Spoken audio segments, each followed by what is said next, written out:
Giacobbe, lo tenemos con nosotros, ¿eh? Ahora sí, ¿cómo estás, Carlos? Perdón, estaba silenciado.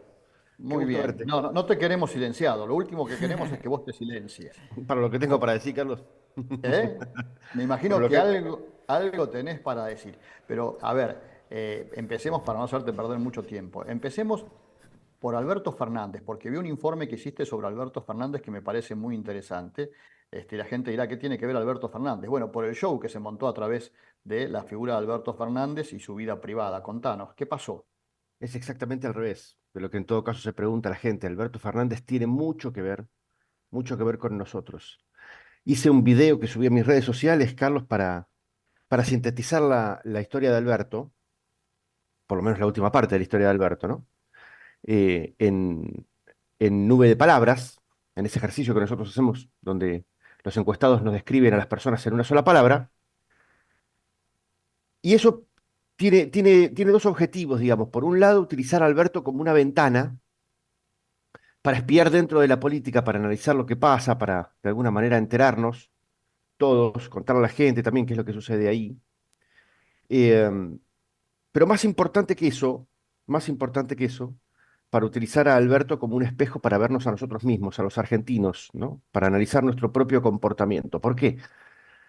Porque Alberto, en un tiempo muy reciente y muy cortito, tiene todos los ingredientes de lo que a mi criterio hacemos mal. Nosotros, insisto, los argentinos y nuestro comportamiento. Pues sabes que yo no comparto, lo hemos charlado muchas veces, pero yo no comparto la idea de que los argentinos tenemos lo que merecemos tomado en el sentido culpógeno, ¿no? Culpógeno católico. Pero sí los argentinos tenemos lo que producimos, y a Alberto lo produjimos nosotros.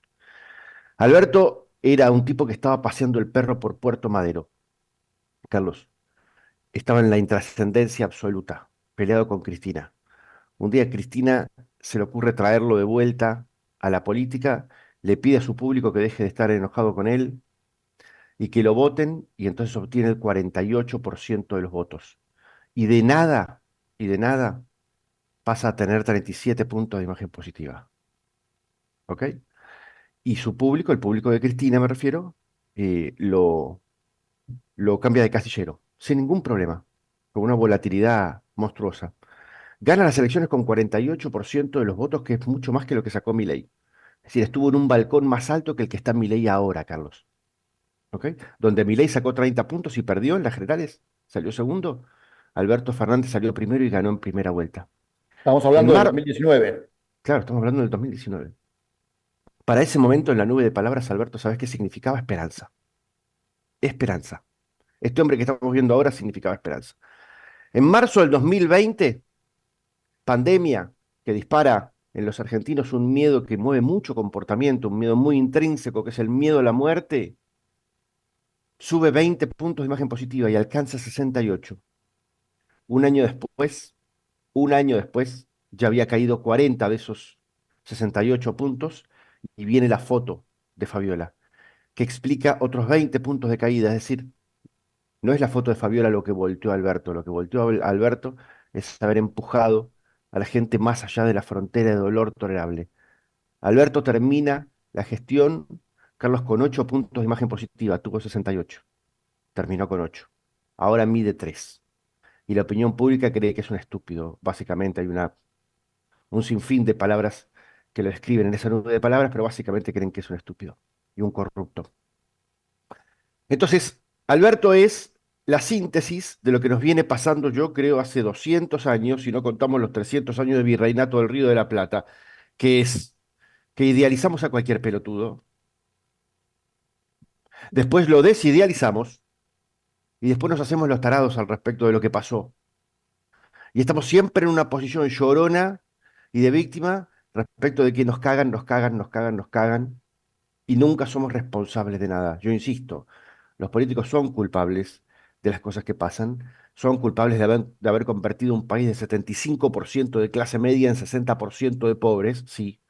Nosotros somos responsables de ponerlos ahí y de festejarlos, ¿no? Y después, insisto, de alegar demencia.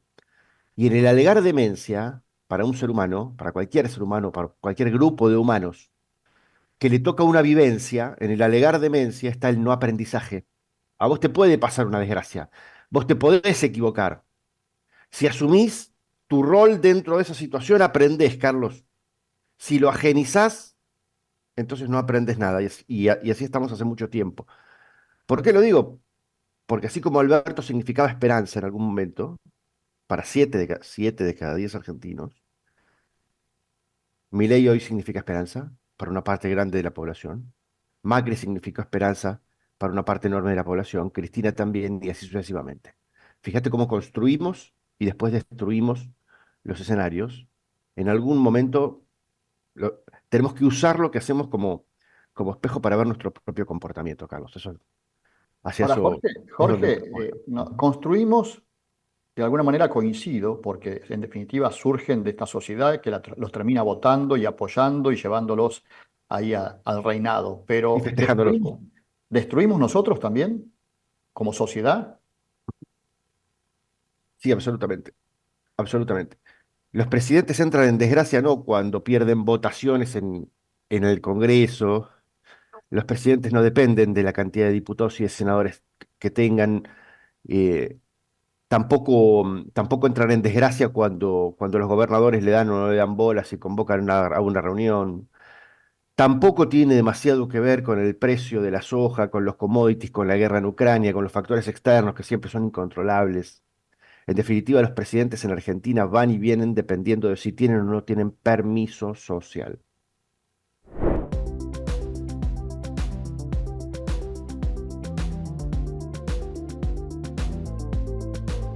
Sobre comercialización granaria, físicos, derivados, futuros, opciones, distintas estrategias para comercializar la producción, para capturar margen fuera de la tranquera, porque no todo es más kilos y más precio, incluso para capturarle valor con mercados a la baja a través de distintas estrategias de derivados.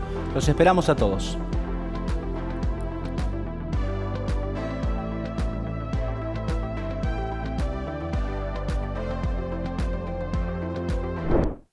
Y Ahí hoy, es hoy, donde construimos y destruimos. y hoy la imagen de Milei está decayendo o sigue tan firme como hace un par de meses atrás. Las dos cosas a la vez. ¿Por qué? Porque tiene 45 puntos de imagen positiva. 45. Que a la luz del esfuerzo que le está pidiendo la gente, Carlos, es un montón. Es un montón. Ahora cayó 14 puntos de imagen positiva. Para quedar en 45 ya cayó 14 en los últimos 3 meses. Cayó 6, después 5 y ahora 3. Probablemente se esté moderando esa caída. Quizá. Veremos el mes que viene. Pero lo cierto es que cayó 14. Y hay varias cosas para decir al respecto. ¿Por qué? Porque esos 14 puntos que cayó salieron de imagen positiva, pero no se fueron a imagen negativa. Es decir, la gente todavía no se está enojando con él. La gente que lo votó en segunda vuelta, me refiero, ¿no? Después hay 45 que estuvieron enojados siempre. La gente que salió de imagen positiva se fue a imagen regular, Carlos. Entonces no es un desplome todavía. Se trata más bien de una retracción en el entusiasmo inicial, en esa esperanza inicial. Insisto, para una parte que mide 14%. Y no es parejo, no es parejo. Ese impacto está sobre un público muy particular. Está sobre femeninos y sobre mayores de 51 años. Entonces, wow, tiene, tiene absoluto sentido, y lo hemos charlado contigo también. ¿Por qué? Porque ese público no pertenece al 30% inicial de mi ley, al 30% menor de 30 años, al 30% masculino, que son los que lo sacaron de las redes sociales, lo llevaron a los medios masivos de comunicación y después lo llevaron a la política, digamos, sino que pertenecen al 50 a los mayores de 51 años, a ese 25% que se sumó para la segunda vuelta, que venía de votar Juntos por el Cambio, Patricia Bullrich en particular, que son mayores de 51 años, femeninos en particular. Hay dos grupos, y me parece que hay que entender que el gobierno los confunde y los mezcla, pero que no son los mismos. Para los menores de 30 años, Carlos, es más fácil atravesar una crisis que es profunda y que es larga, por más que tengan el futuro absolutamente matado los jóvenes, ¿no? Pero es más fácil, ¿por qué? Porque el 80% de ese público vive con los padres. Entonces es más fácil ser liberal y decir me banco la crisis y la luz, si la boleta de la luz y la del gas la paga tu papá y tu mamá. En última instancia, y dicho crudamente, también viven de la de otro. No viven del Estado, pero viven de dos privados que son papá y mamá. En cambio, los mayores de 51 años, que le habían dicho que no a Milei en la PASO, que le dijeron que no a Milei en la general, y que le dijeron que sí a Milei en la segunda vuelta cuando había que elegir entre Frankenstein y el hombre lobo, están en otro momento vital. ¿Dónde está un mayor de 51 años? ¿O está en la etapa final de su carrera productiva o está directamente en la jubilación? Entonces, los recursos que tiene, y el tiempo también que tiene, para atravesar una crisis, insisto, profunda y larga a la vez, son muchos menos. Cuando ya no tienen oxígeno en el tanque, se dan vuelta, Carlos, ¿y a quién le piden, no? ¿Dónde se recuestan? Se tendrían que recostar sobre los hijos que están en el rango de 30, 50 años, que están ya hasta las manos. Primero que no son el público que lo votó a mi ley, y después que ya están hasta las manos, porque están en el momento vital de más gasto. Están criando hijos, están tratando de mantener la casa, las despensas, la cuenta del auto, ¿no?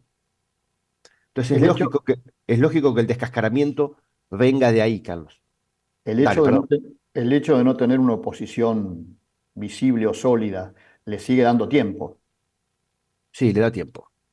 Y además, ese 14% que yo te contaba que sale de positiva y se va a regular, nos trae una emocionalidad nueva, abre una emocionalidad nueva.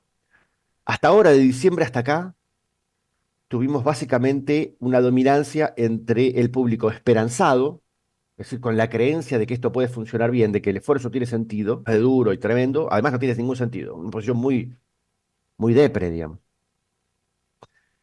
Este porcentaje que se mueve ahora habla de incertidumbre. Cuando tiene que describir a la Argentina, al momento, en una sola palabra, habla de incertidumbre. Y, y los voy a resumir su comportamiento en una frase que todos empezamos a escuchar, que es, che, a mí me parece que Milei está bien, me parece que el plan está bien, esto se está poniendo muy duro, lo veo nebuloso porque no sé si llego hasta el final. Y en ese sentido, ¿el manejo de ayer del Congreso lo ayuda o crees que la resolución final lo está perjudicando por el tema de los jubilados, más allá de lo que hizo políticamente? Lo que sucedió ayer impacta sobre el bolsillo de los jubilados, absolutamente, absolutamente. ¿Que es el público que se está descascarando? Absolutamente. Y también impacta sobre una inconsistencia de su propio público que es importante, Carlos, y que es interesante. Mira, y lo voy a decir así.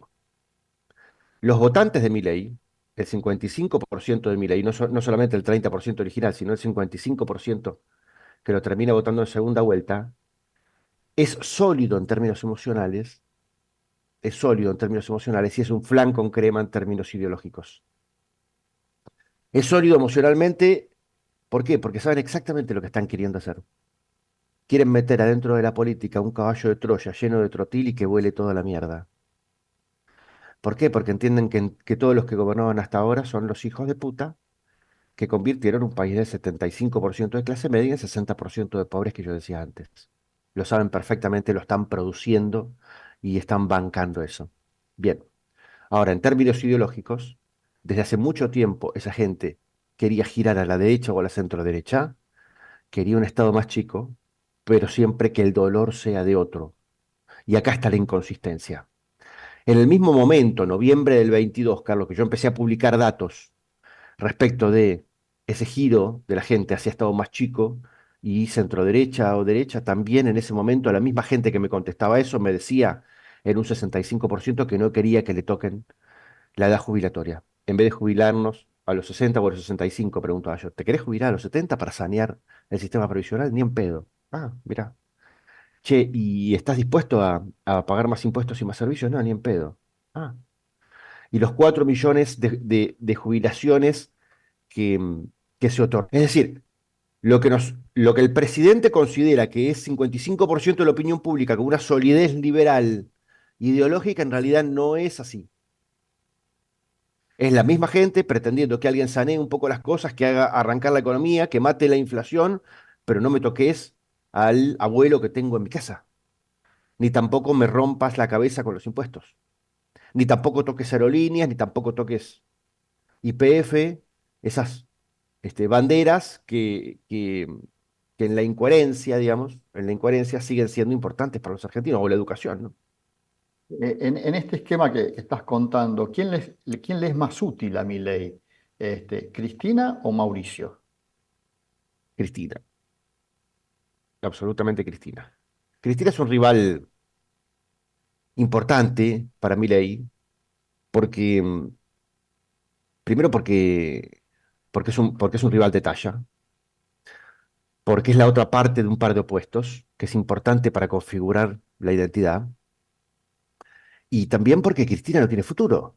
Cristina tiene presente y mueve el 35% del electorado, pero Cristina no quiere ser candidata ni para perder elecciones, ni para ganarlas tampoco. Y porque mantener a Cristina viva también es ayudarla a hacer una tarea que ella ya viene haciendo, que es obturar el futuro de su propio espacio, es decir, no dejar que nadie crezca hacia adelante. Lo está haciendo Macri también. Macri también está obturando el futuro de su propio espacio político, sí, también. Y lo está haciendo Milei también. Pero digo, para jugar el presente, Cristina es la contradicción necesaria, ¿no? Visto desde una concepción absolutamente marxista en ese sentido. Es la contradicción necesaria.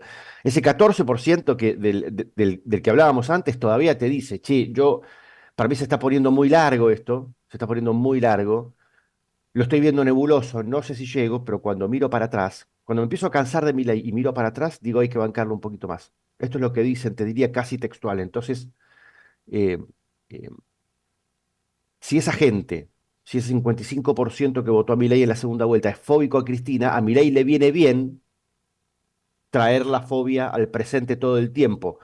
Carlos, como si vos fueras fóbico a las arañas, yo vendo un raid para las arañas y yo te la muestro todo el tiempo. Carlos, acordate de la araña, ¿no? Entonces vas a salir a comprarme más raid. Jorge, la última y te Dale. liberamos. Nos está viendo Antonio Ochoa en Estados Unidos. ¿La Ok. elección de Estados Unidos puede definir algo para la Argentina? No, no. Excepto en la conversación de lo simbólico de un presidente que para entretener un poquito lo que quiere hacer es salir a cazar zurdos por todo el mundo, porque da la sensación de que los zurdos en la Argentina no le alcanzan y demás. Para el resto, Estados Unidos es negocios. Que me corrija el amigo si me equivoco, pero a mí ya me pasó cuando fui como veedor internacional a las elecciones entre Hillary y Trump, y me di cuenta que desde Argentina se veía como si los estadounidenses estuvieran decidiendo entre el cielo y el infierno, y después en Estados Unidos te das cuenta de que es una conversación mucho más normal. Es picante, es picante, pero Estados Unidos se trata siempre de negocios. Y la diferencia entre un candidato y otro en realidad se trata de 5 grados a babor o 5 grados a estribor. Pero más o menos siempre hacen lo que tienen que hacer. En Argentina la conversación no es 5 grados a babor o 5 grados a estribor, es vamos para La Quiaca o vamos para Ushuaia, y vamos un rato para cada lado. Es otra historia completamente diferente. Jorge, te agradecemos mucho tu tiempo, como siempre, te mando un gran abrazo. Abrazo enorme.